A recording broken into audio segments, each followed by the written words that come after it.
white going on their wings, those are females. All the others that you see have white heads and white breasts. Those are young birds from the last mating season. They're both male and female.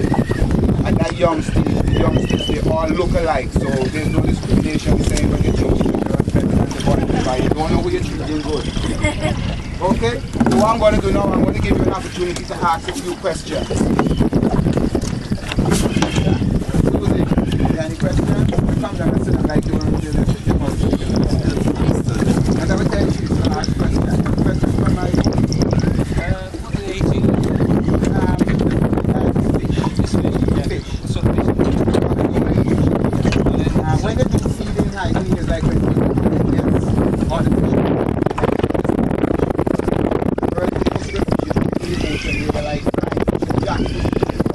The surface in large bodies, so that's why they fish out in the ocean. How many birds are there? Is there a particular season when Yes, no.